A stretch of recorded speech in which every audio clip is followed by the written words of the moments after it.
Okay. So, hi everyone. My name is Mikhail. This is my first talk. So don't judge me strong. Hard. Yeah. So today we're going to talk about Fable.Remoting as a simple way for client-server communication. I know that there are not everyone working with F#. Like I see a lot of C# people. Some things might look a bit weird or not easy to understand from the first glance, but trust me, that's a great library which helps a lot. So yeah, talking about Fable, we cannot skip Safe Stack. For those who don't know, Safe Stack is a set of technologies for web development in F#. Contains of web framework, server web framework. Recommended one is Saturn, which is basically based on Giraffe, and in its turn, Giraffe is based on ASP.NET Core. The second technology is Azure or AWS or any other hosting. So this part is for hosting. And the most important is Fable and Elmish. Fable, we are going to talk about it today. Elmish is basically F# Fable implementation of Elm architecture, which is model view update for those who are not familiar with it. There is that language Elm, and it provides the way of pure outputting of, like basically that's for client-side development, the Fable and Elmish as well. So yeah, let's see, that's server-side web framework, some hosting, and client-side part. Safe Stack is not strict, so you can replace any part. You can. That's why we have replacements for Azure, for Saturn, whatever. So you can just pick one and use it and be happy with it and be safe, of course. So let's talk about a bit about Fable. Fable was created by Alfonso Garcia Caro. That's the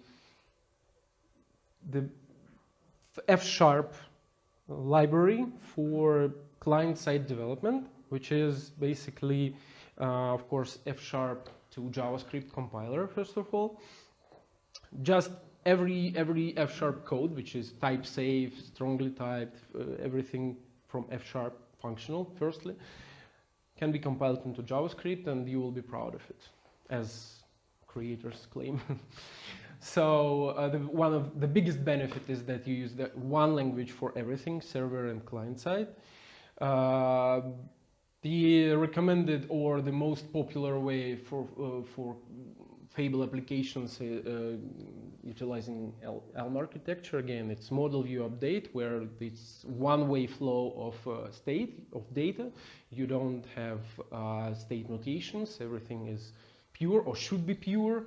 And of course testable, and all those benefits of functional pure programming. Usually it's React.js for Vue part, because model is model, of course. Update is just a function which converts a model to some new state of model, and something should output it. React.js is the most popular one here. Could be replaced, but fits very well, so it's usable and it's fast, and all the benefits of React.js again. And yeah, we have all bindings for most popular, most JavaScript APIs, such as, I don't know, window, document, and navigation, whatever. And there are a lot of community contributions for bindings to other libraries. For example, I have created Fable bindings for Material UI, React.js library, which you can use from Fable. Again, strongly typed, type safe, everything functional way, and yeah, as usual with F#. So let's move to client-server communication.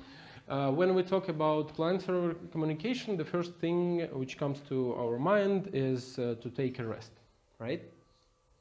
REST is the most popular thing. Well, you can use SOAP, but nowadays I think REST is the most preferable one. This is not my dog, because yeah, this one is actually mine. I didn't. He didn't want to pretend sleeping, so at least like this.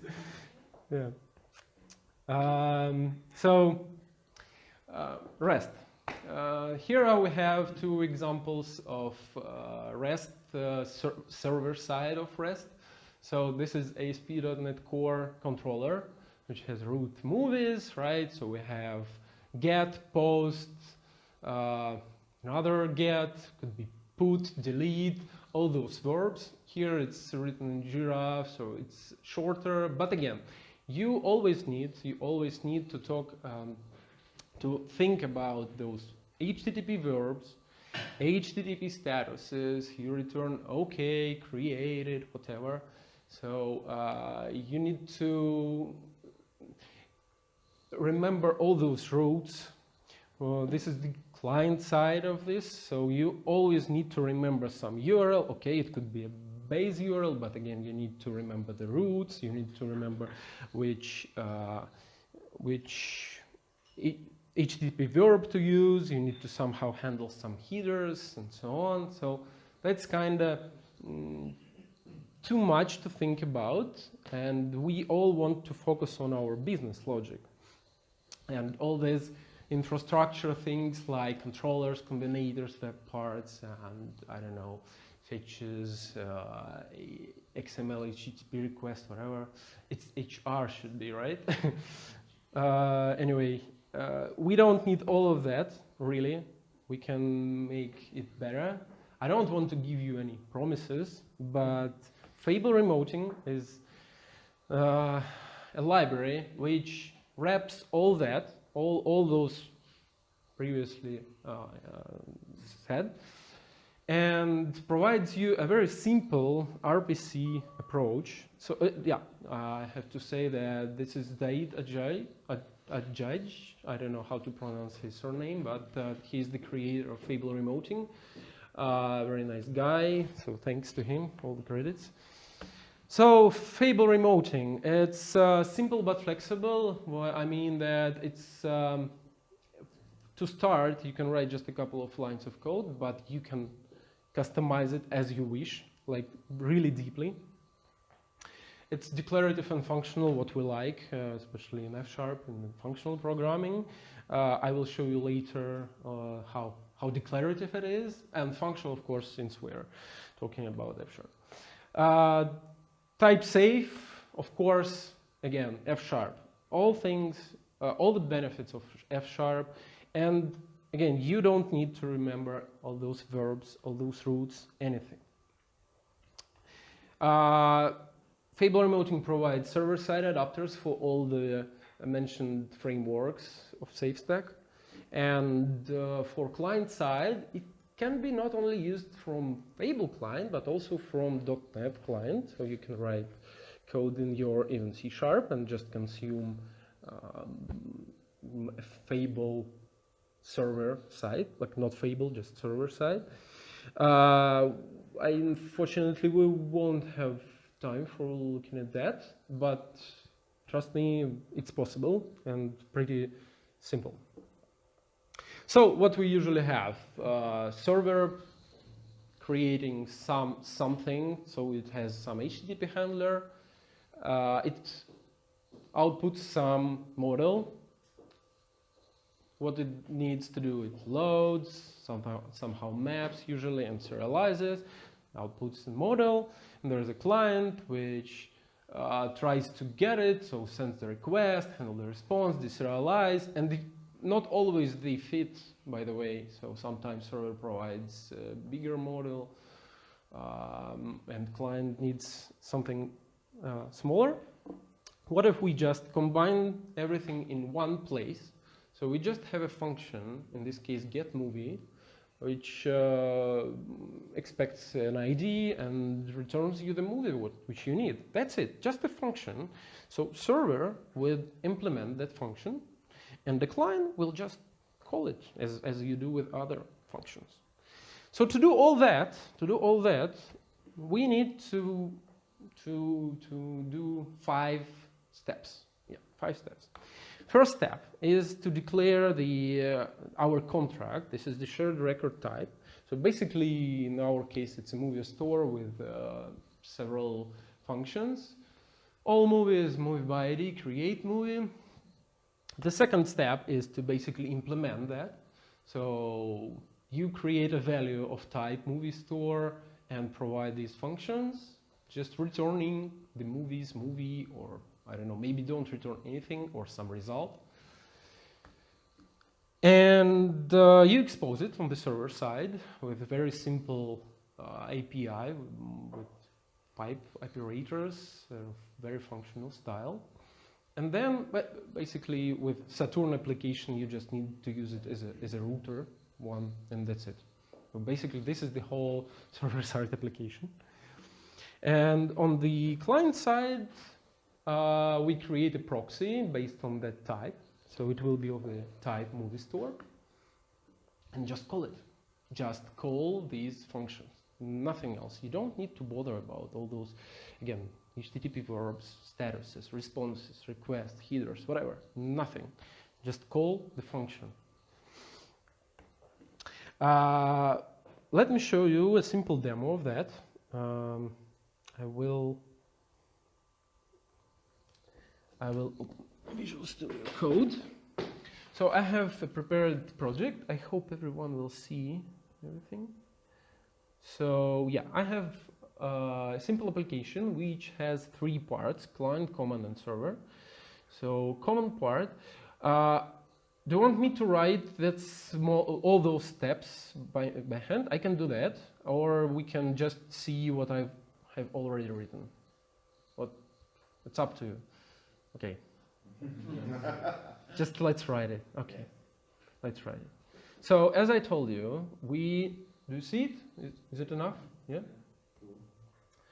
So as I told you, we need to declare a type. So let's say it's a type demo. And let's have, I don't know, congrats, which will be our function from unit returning async string, just string, right? Our congrats for the 20th FSharping meetup. So basically that's enough for common part. We don't need anything else there.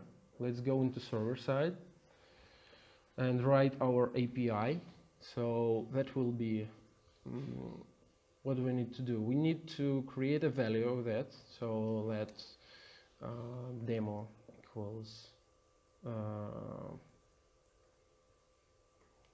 congrats.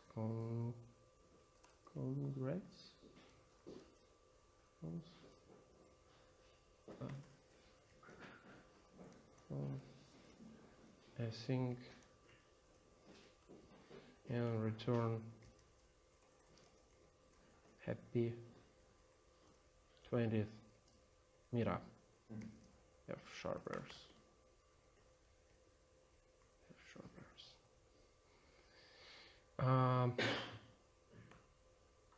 So we need to create our API. Let API, it will be an HTTP handler.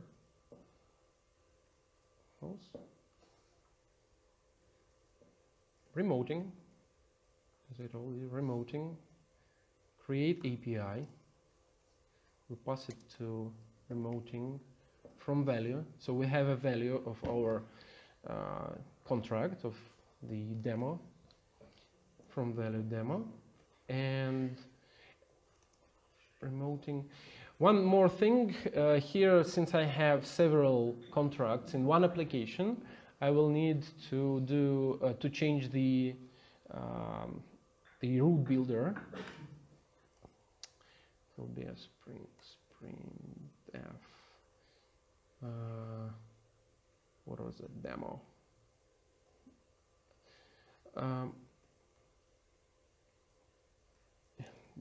Remoting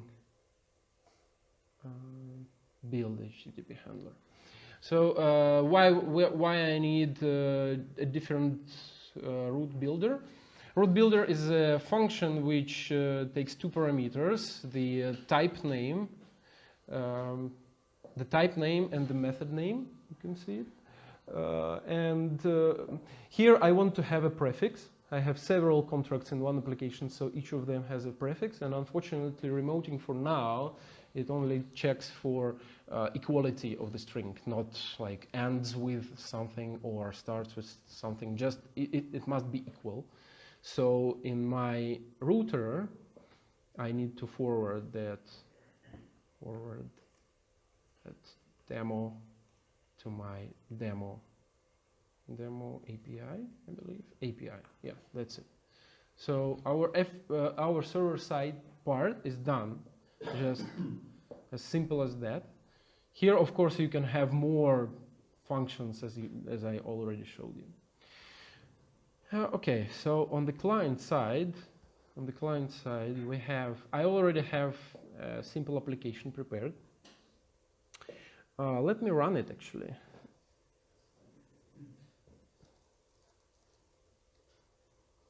Oh, client, of course, not clear. Client.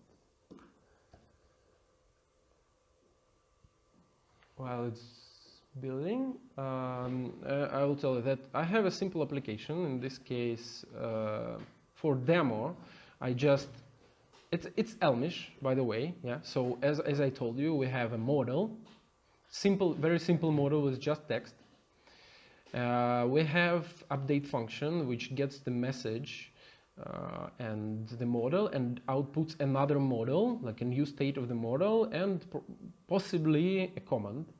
So I have different types of messages, which is load congrats, like a command expecting the result of the congrats loaded, or if something fails, expecting an exception. Here I handle all these three parts. And yeah, it's a simple view with just a button to load and the div to output it. Okay, no congrats yet. Let's write our part for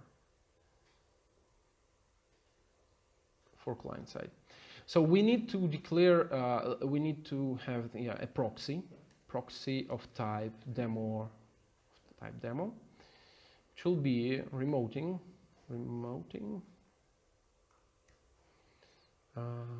create API as usual, then remoting with base URL. If you don't provide, oh come on, what's wrong? If you don't provide base URL, in this case, you will it will try to connect to the same host as your client-side application. So now I want to change the port and the path and remoting build proxy. That's it. Now I can use this proxy as it would be my client-side object, just as simple as that. Using Elmish, which is really nice, we can issue a command of async function. We will use proxy congrats as a function, which is unit, which expects a unit, basically nothing, and it returns async string. That's what we need. Congrats. We pass nothing, like unit as an argument, and we handle the response. It's not a response, okay? The result of this function. So congrats loaded is our successful function, and load failed as our failure function. That's it. That's everything we need to do to communicate with the server side. It is trying to recompile, and here I will run the server, which I don't have yet. It should be pretty quick.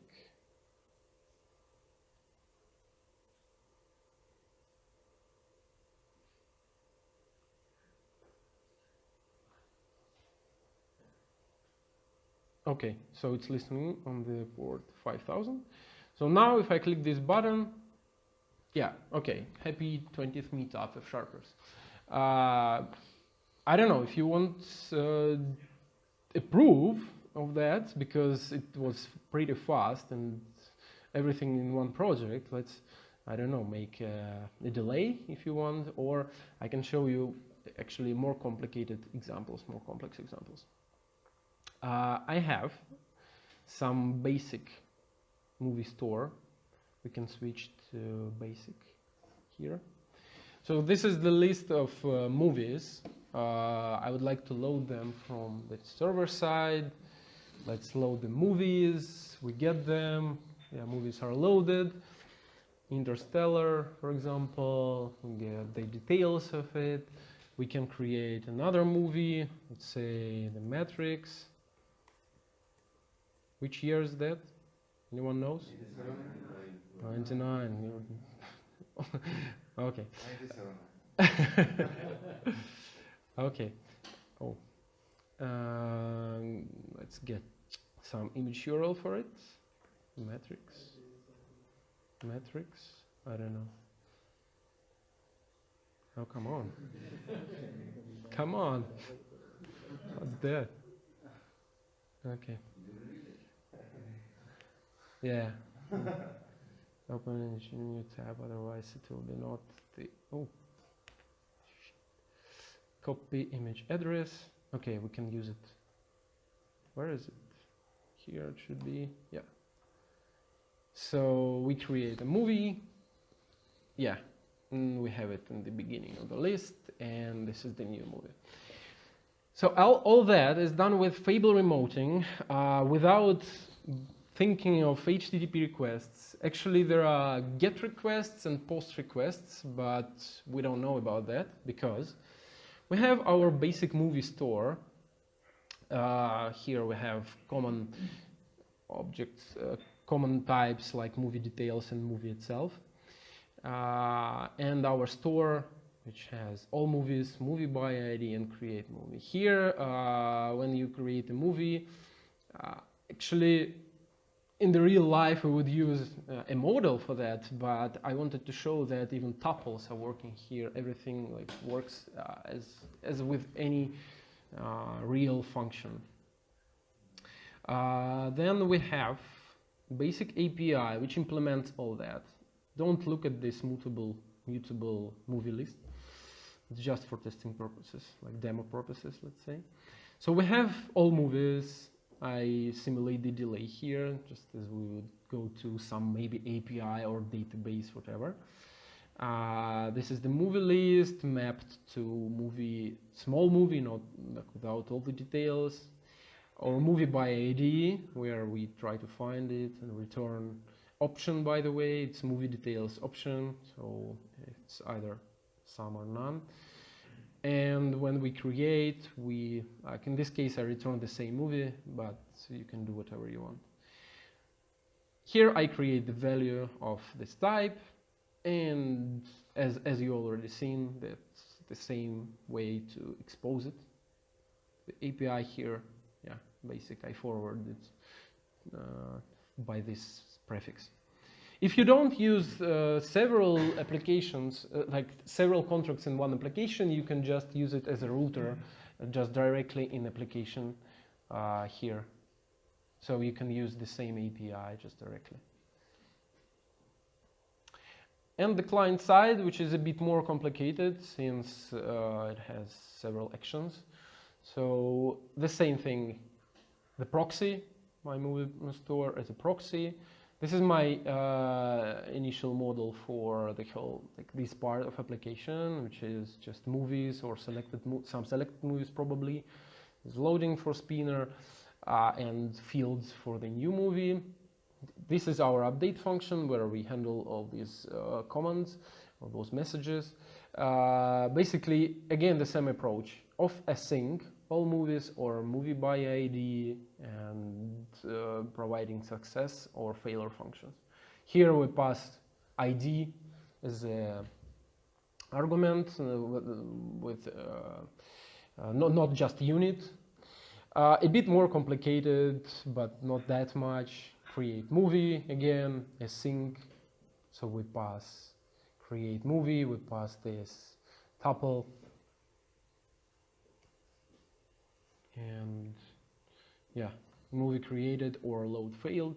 On load failed, I just want to show you that I create load failed. I just output a toast. There is toaster bindings for Fable, again created by the same guys, Judge, let's call him this way. And yeah, he wraps all the toaster library, if you know that for client development, just outputs the toast. And it's implemented especially for Elmish applications, so it creates the commands. So, I have also a wrapper, but if you see it here, yeah, this is the toaster which outputs Elmish command with any type. And basically, yeah, that's it. You use it as just a function without any HTTP requests or whatever. You don't think in these terms anymore. There is a bit more complicated, again, example, because you will ask me why and how would we do authentication, for example, or I don't know, logging or connection to the databases where maybe we have something in the context and we want to see it, use it. I will show you the authentication example firstly. That's a very simple thing. Authentication, so if you can see that there is no token yet, and if I load my favorite movies, I get an error here. We should move it here, another corner, but that's just an error coming from the server side that there is no token. Of course, in the real life, you would do something, you will check if there is a token or something like that, but for demo purposes, I would like to show that it doesn't load the list of favorite movies at all without the token. Let me input my password, which is just password in this case. I get the token. Now I have it, and I use it to load the favorite movies. Yeah, so small, simple list, but it contains what we need. This is the recommended way of authentication in Fable.Remoting, which might look a bit weird because it doesn't use any headers. Everything is explicit. What I mean that if you want to load something with authentication, you have to pass the token manually, and you need to do it explicitly without any hidden headers, which is like some hidden agenda in this case. So this is our common part, again, our contract. We have authentication token, login info, simple thing, secure request. I don't use it now, but that's how you can wrap your request containing some arguments with any payload of type, whatever you need. Favorite movies, simple. And here, yeah, favorite movies. You pass the authentication token. All this always explicitly, yeah. In F#, in the domain-driven development, we always want to see what's happening exactly. We don't want to guess where is it, how is it done. We want to see it directly. By the way, here there is an example of using the result, because again, very popular thing in F#. In previous talk, in previous meetup, Lukasz was explaining about it. How to deal with the errors in F#. This is exactly that implementation. Well, simplified a bit, but the approach is the same. So this is the very simple implementation I create. I issue a token if my login credentials are Mikhail and password. I generate a token. This is for login function. If you remember, login info and outputs the token if everything goes well. And the string is an error. Again, simplified. You can do whatever type you want. Authenticate user, yes. And this is my function to get the favorite movies. I follow this approach from the previous meetup to actually try to authenticate the user. If it happens well, I extract the username, then I select their favorite movies and map them to favorite movies, which I expect on the client side. Basically, that's it. This is my contract, and on the client side, it's the same as in basic. You can see that I have my proxy. Again, everything is the same. I have a function for login info. Here, there is an example of handling the result a bit differently. Like, this is my async function, which I would use in as a command. This time I don't use directly from the proxy. I just wrap it here and check for OK or error, which comes from the server side. The error which you saw in the right bottom corner about missing token was actually handled this way. That's about authentication. Basically, I have one more example without any UI, but that's another example that you can use server side without Fable at all. You can use it with, I don't know, Postman. Here I would use REST client extension for VS Code. Context example. I want to show you how I can access context in this and log things in this approach, with this approach. Yeah. So I have an example store with one message, a broken message, or an unknown error. Expect that it will not return you a good result. So this is my context API. I implemented this way. I have an error handler. Fable.Remoting allows you to create error handler, and if something goes wrong, you can handle it here and even propagate to the user, to the client side. So let's imagine that we have our custom exception and we want to pass it further to the client, so the client knows that exactly my custom exception happened. In all other cases, we ignore it, but we log that something really weird, something really wrong happened.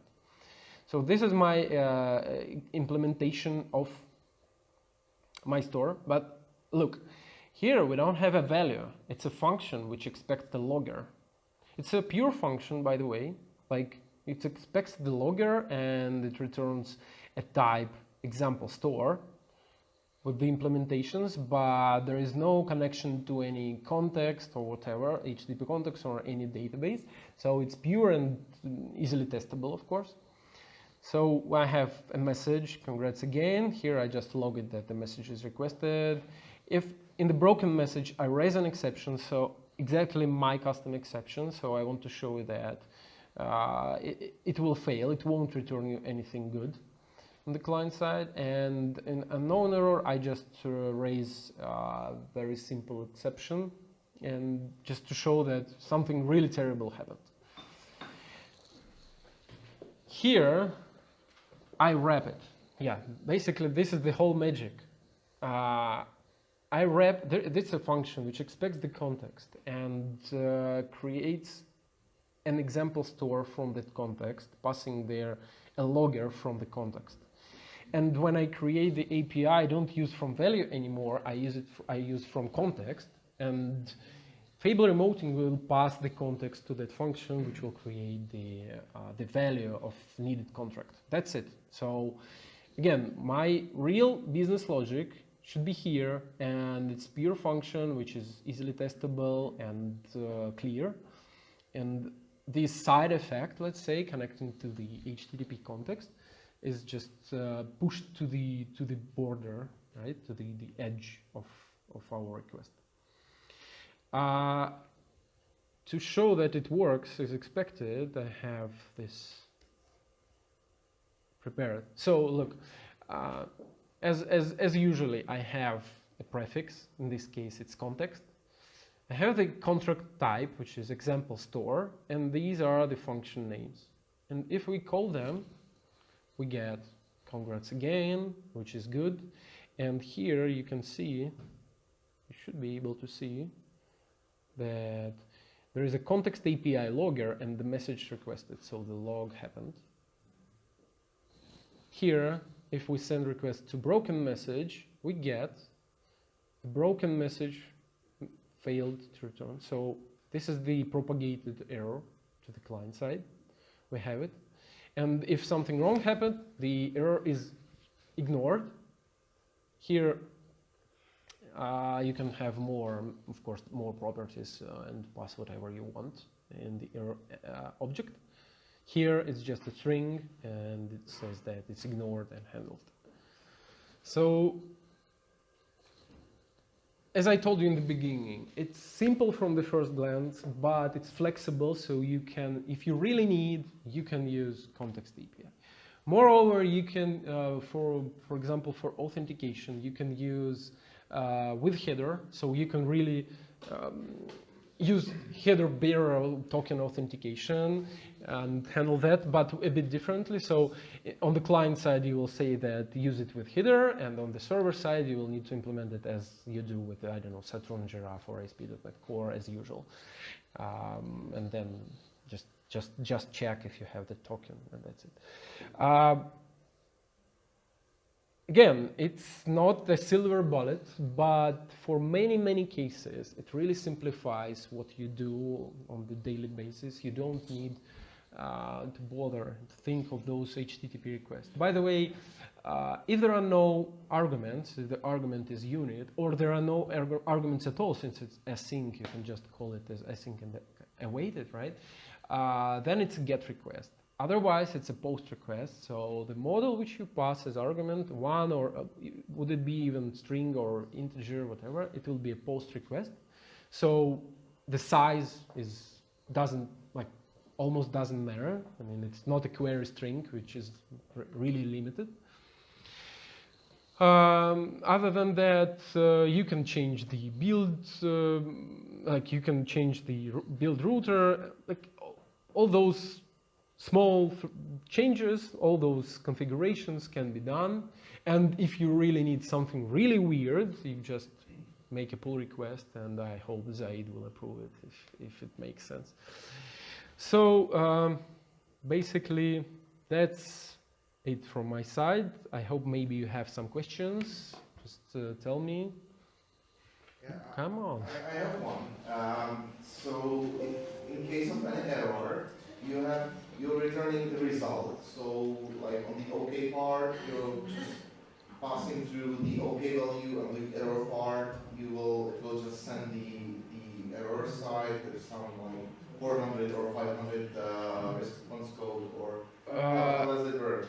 It will be okay. It will be 200. It will be okay. It will be the error 200. part. Yeah, but the error part. So yeah, you return the result, which is discriminated union, right? It's either okay or error.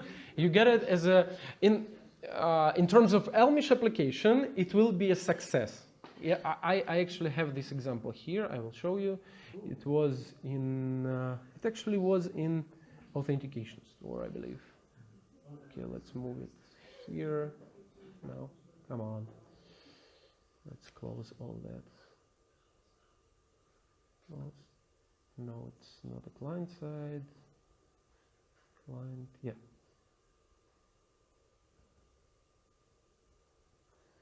So, yeah, here, this is my function which I use as a success. So you see, no, not really. Login success, yeah. A bit differently. Let me explain. So I have a function login which requests, makes a request to the login of my remoting contract, right? That part, which could return a result or async or okay or error, right? So here, when I get OK, I return the token itself. Otherwise, I fail with an error. Yeah, it's an exception which will be handled then here with the failure. Part of the Yeah, that's. So here I basically wrap it. Or you can, you can probably, I don't know, ignore it somehow. You can map it to something more complicated what you need. Yeah. So. However, if I will have a look at the developer's tool, I will see that it's 200 something, Yeah. but Yeah. this is the error part. So yeah. We can But try I that. expected, since this is the remoting part, I actually You should don't- not care about you- the communication because I'm not. Exactly. This is Error RPC, rate, right. remote procedural call. It's a wrapper. For you, it's a function. For you, it's a function which returns explicitly. It's a result. Or if it fails, it can actually fail. That you can wrap it in try catch block, like try with, right? Also possible. So maybe you should care about that in the real life. But overall, the whole process is much simpler. Just call the function. Well, okay, in the real life, without Fable.Remoting, we usually wrap all those requests anyway. So we have some common part, our HTTP client, custom HTTP client, let's say, or something like, I don't know, wrapper around fetch. You could do it manually, but everything is done for you. Yeah. I mean, just they take it and use it, right? And Yeah, on the client side, you use the async computation expression. Can I have like on the server side, because most of the things are task computation expression, at least use Jira where you using task computation expression. Is it possible like having, because otherwise I would have to like start async of like await task if I want to create async from task computation expression. no, you need to use async in this case. Yeah, and For remoting I need to use async. yes, you need to use async, and you need to then just convert it. Yeah, Okay. await task. Yeah, right. Small question. It's not very clear for me. Is it possible to share a validation logic between server side and client side in the same way as we show in contract? Which logic you want to share? Validation logic. Validation logic. Well, basically, yes. You can, again, since we have our shared project, our common project, which the dependency for both client and server, here we have only declaration of types, but you can also use like shared functions, but it depends on which type of validations you want to do. For example, in your example, you provide the image URL when you post the movie to the server. And for example, because of consumer of my API can be any client, let's say, writing by myself or any other contributors, for example. And I want to be sure that they make the same validation as I on the server side. For example, that URL. Well, since you have a common project, you can just move that logic of validation there. I don't know, the same regular expression, if you will. Like not for maybe immaterial, but why not? It could be a regular expression. You can put it in the same shared project and reuse it in both places. As I showed you with authentication approach, here I actually have the validation, some kind of.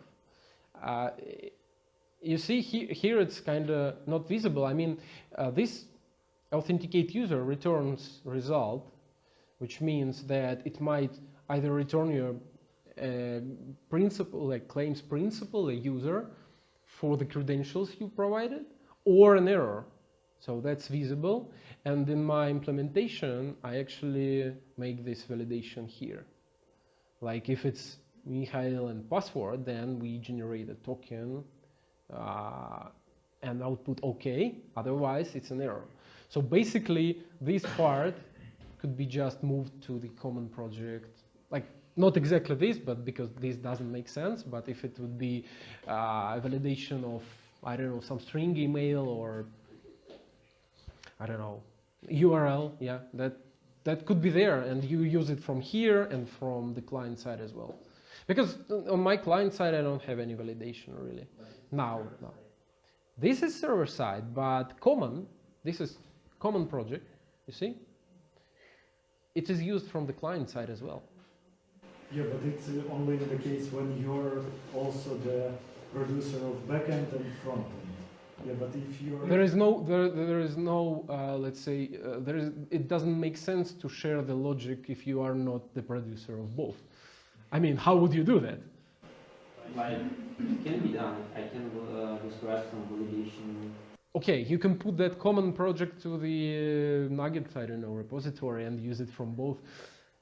Again, if you're using a Fable as a client-side library for compiling F# to JavaScript, this makes sense. Otherwise, it just doesn't make sense. So your consumers, it makes sense to expose it only for the like F# clients, yes? Nobody else? No, as I showed you, you can consume the API, which is there. Like we made the requests and saw them, but the main benefit, of course, is to use F# in both places and reuse the same logic, which makes it type safe, strongly type safe on both sides. And the second question is, could you show the example where you write the HTTP context and you pass the token explicitly to all function call to the server? Why just not wrap it or create this some kind of middleware on the server side and hide this? Again, is it possible? I mean, yeah, do the same with. You can do. Let me show you. Let me try to show you a simple example here. When you create a proxy, it's possible to say with authorization header. Now it only expects a string, which is not correct, but yeah, I was going to talk to Zaid about improving that, but it's not the recommended way. On the server side, then you would need to use some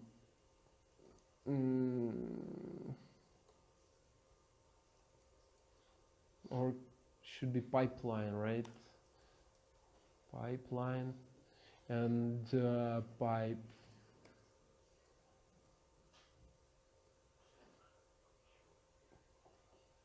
through, I believe. And requires authentication, like require header or require authentication. I don't remember exactly requires authentication. So it will be handled here, like your token will be handled here. If you have access, if your token is valid, it will be used. But again, that's what I was talking about. That's not visible. I mean, when you pass the token directly, manually, every time, you make it explicitly. You make it explicit that you need a token here. It's because you don't think in terms of request response anymore. For you, it's just a function which you call. And if you don't know that it expects a token, it's kind of hidden from you, which we don't like. Everything should be explicit. Yes, so I don't know what's related exactly with this, because I don't want to worry about tokens at all. In my business logic, I just need to know the user place, for example, or the user identifier or something like this, just to identify his favorite movies, and that's all. And to be sure that the user is authenticated. Yes and no. Well, as for checking your token, it can be just abstracted. You can have just one function which you reuse in all your functions which expect a token. That's super simple, but again explicit. And on the client side, again, you can have a function which keeps that token in local storage, right, and gets it from there, and that's it. Basically, I don't see any issue here, but it's visible. It's really clear and visible that you need a token and you need an authenticated user then. And it's easy to abstract, like really, like why not? But you still need to care about it all the time. I think it's not exactly correct to pass the token to every function. I believe it should be like abstracted. It's a cross-cutting concern that shouldn't be used in every method. Let's say maybe later you will want to implement a different authentication mechanism. And then suddenly you might need to touch all your functions because they receive the authentication. I would rather in this case I would rather have this behind. Or for example, you know that guys that come from this IP address don't need any authentication at all, any tokens. You just know that everyone who comes from your internal network don't need any authentication or tokens. They're by default Again, you are thinking in terms of HTTP requests and response. Exactly, I don't think about this. I mean, if you are thinking about some clients coming from some network which you allow without authentication. Okay, one group of the users need the token authentication. One group of users don't need it. How would you know which? What do you mean? It's different layer of the security. How I will define this groups. Okay. I think maybe you wouldn't use the Fable.Remoting for this, because from the creator I saw the table when you should use each, when you should with having REST, then you should having the remoting, and this is there was explicitly said, if it's not like public API, it's only for your client, you're doing Fable application, it's for you, you can design it as you wish, and you don't give a shit about what's happening behind, like this get or post or how it works. But if you want to expose your API, you're thinking about the server as an API to different part of the incoming request, then it's not the tightly connected thing anymore. It's you're doing another client for a different API, but it's not it's not glued together. And what I saw from the table when I used what, it looked like if you are doing remoting, you are having benefits, but you are also having it's together, strictly together. Yeah, that's this simplification of client and server side communication. Yeah, exactly. When you do both, it simplifies. Again, if you don't want to use the token, it's just a recommended way. You could use it without this explicit token everywhere. But again, it's any authentication, if it's done in the code, I believe it's a string anyway. So why don't you just, if you want to change it later, you just change the way you check that string. But again, it's a token. Even if it's a cookie, I don't know, it's again a string. So you can just... I don't know, to me it seems like you're talking that it's remoting is just a function. So, but suddenly there's this boundary where you have to introduce the token. If you, let's say, if you don't implement a client-server application, but you have just one application, would you authenticate and send the token to load the movies? Or would you have a function to get the movies and make the authentication somewhere else in the boundaries? Well, you can do it both ways. I know. That's what I'm saying. To me, it seems more natural to have it. I don't have a problem if you send it. I think right now it's a philosophical question if you want Yeah, to do yeah. it that way or Even if you're working just with functions, not with requests and responses, you need to identify a user of that function somehow. Yeah. And this is the recommended way, just to make it that token explicit, and that's it. Again, it might be not a token, but then it won't be encoded, let's say, and I don't know what you pass, ID of a user or credentials. You wouldn't do that probably. Or maybe in some internal network, maybe, but again, I doubt. the last question. In some cases, you should worry about headers in any case. So, Fable.Remoting provided for us some possibilities to manage this. Let's say you have access to the HTTP context. You can get the headers from there. Like you can get, let's imagine ASP.NET Core as a base for Jira for Saturn. So you can define some dependencies in the dependency injection container, right? And just get them from there. Like let's say a connection string. Read it from the configuration, put it into the. It will be in the context anyway as an I configuration.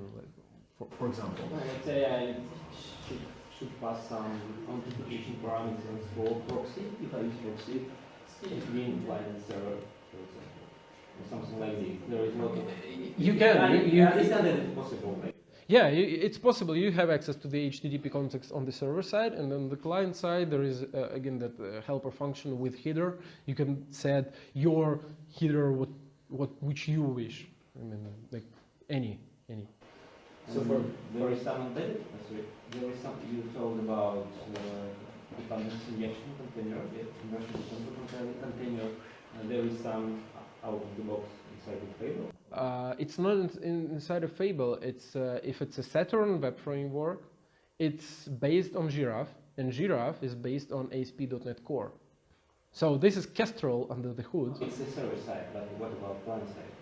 On the client side, there is a helper function remoting with header, and you pass. No, I mean there is some dependency. No, there you don't have it. Yeah. Doesn't make sense to me, actually, to have it there. Well, actually, dependency injection is not the way we do it in functional programming, right? So, for example, on the server side, you can introduce some middleware which will respond to the result type and maybe set the HTTP status code to some error. In that case, I believe you will need to deal with the serialized object already. I doubt you would be able to inject it before the serialization. So you could know that it's a result, but it's a serialized result, and imagine it's probably an array or some object. Yeah, email types in JSON are fun. yeah, especially F# type. Fable.Remoting uses simple JSON, I believe, under the hood for serialization, not Thoth, like the one which is used. Yeah. Is there some support for compression of communication between? Well, it's done on the Saturn side. It's Xzip. You can use. It's Saturn again. You can use here. Look, for example, I set course policy here because I have my server on the port 5000 and my client on the port 3000. I had to use course policy here. I just do it with Saturn configuration, and that's it. And the same you would do with any other web framework, supported web framework. Yes, so if I add some Saturn flag or something. Yeah, Saturn configuration is respected. I mean, all the Saturn configurations are respected. And again, if you here I use a router, which is my app router, and here I forward with different prefixes, right, different paths. You could pipe through whatever you want before and maybe after. But after it doesn't make much sense. But before you can really pipe through authentication, I don't know, header changes, I don't know, injections, whatever you want, really.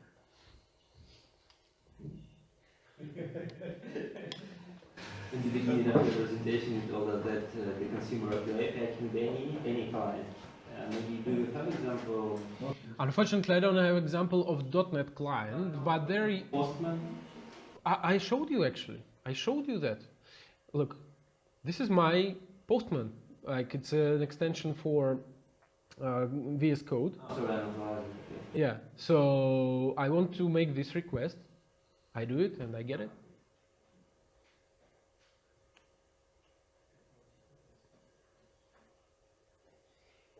And if you are doing authenticated request in Postman, it should be basic, or what kind of authentication is usually? The one which your web framework, server web framework supports, any cookie, whatever. Why not?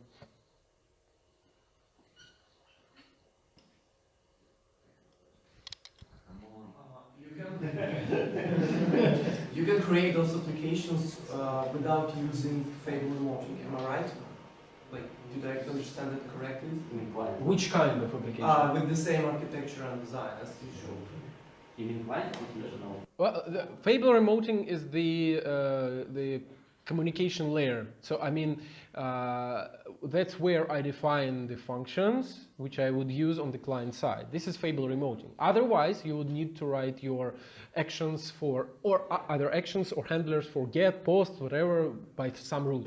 And is it a library or like a framework or a set of commands? For what? For the For F-Sharp.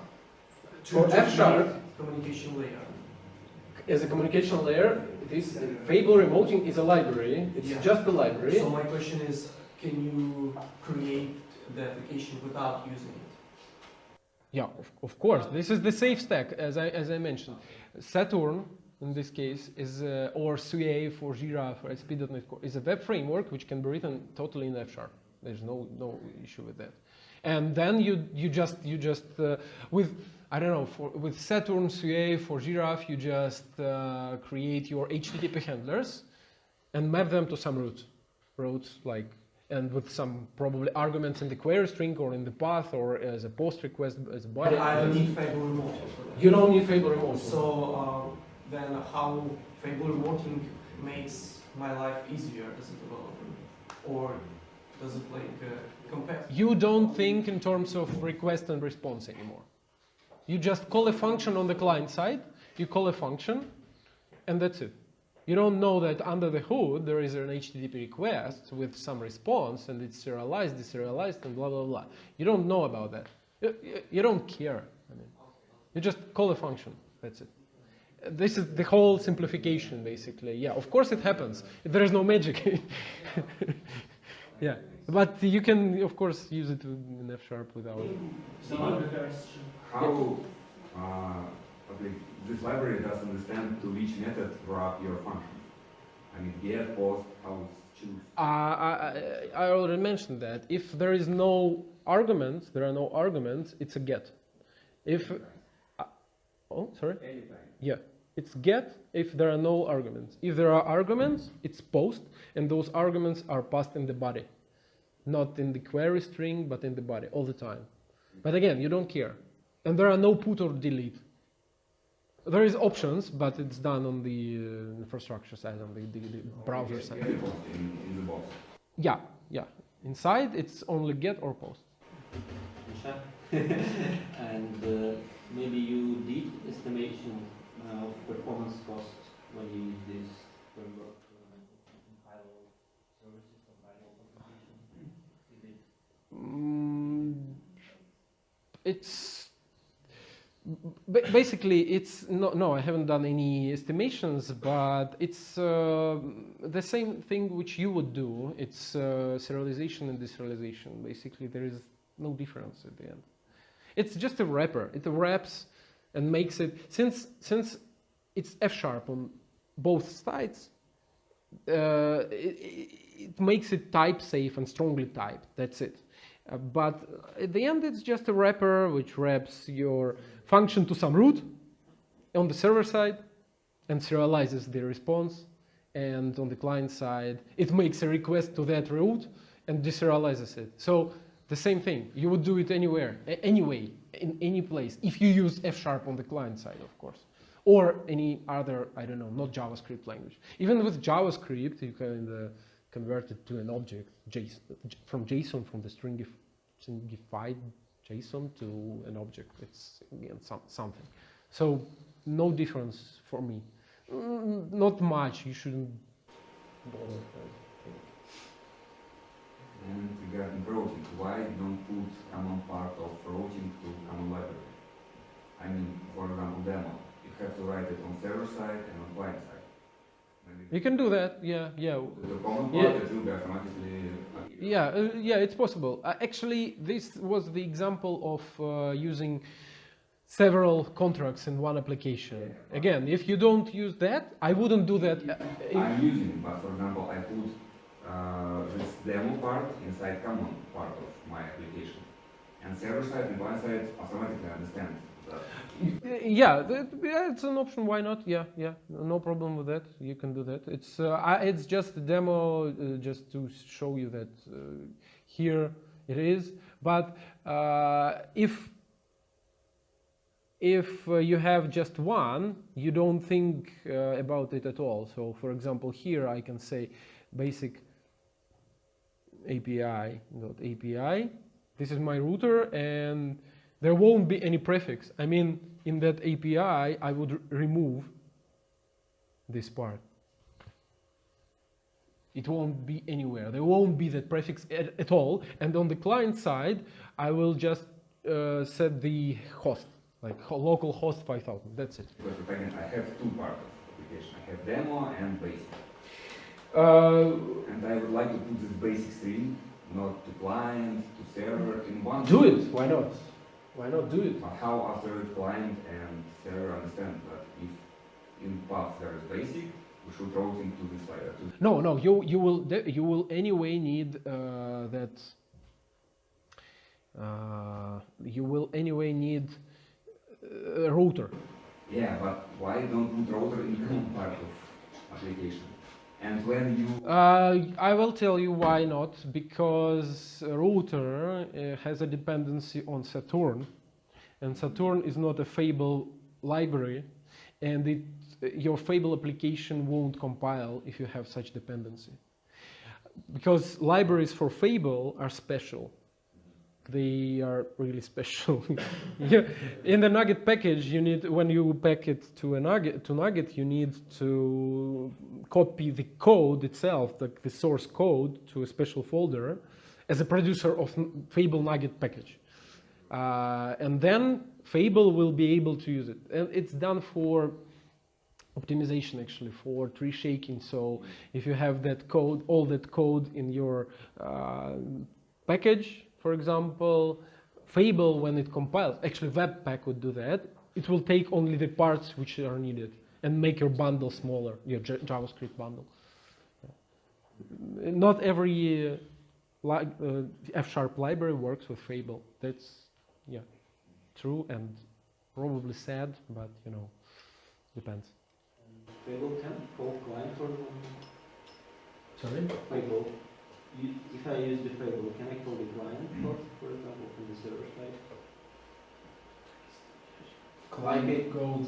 For example, like it's implemented Duplex. Signal, yes, duplex communication, like in Signal, for example. There is Elmish Bridge, I believe, for that, or some other library. It's not a part of this. There is an open source library for that. Yeah.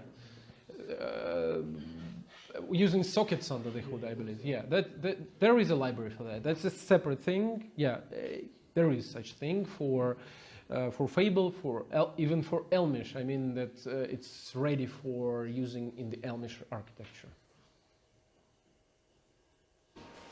Are there any other alternatives to Fable.Remoting? Just make a call directly. Send that one. I mean, some library that wraps everything. Well, as I mentioned, the second library for both, like, duplex communication, yeah, let's call it this way, you can use that, like, both ways, from client to server and from server to client back. Yeah, why not? Yeah. Or again, you can make your calls manually with fetch, or I don't know, some JavaScript library, Axios, there is such thing, for example, you can use that one. I don't think I'm not sure if there are bindings for that, for Fable, but there is TypeScript to Fable converter, automatic even online tool. So you just provide TypeScript definition file and it outputs Fable F# code, which you can use from Fable from F# easily.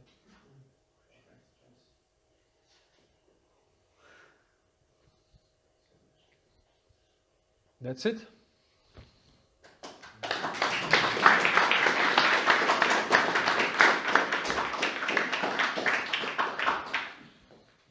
There should be Dikuyu. Yeah. Děkuji.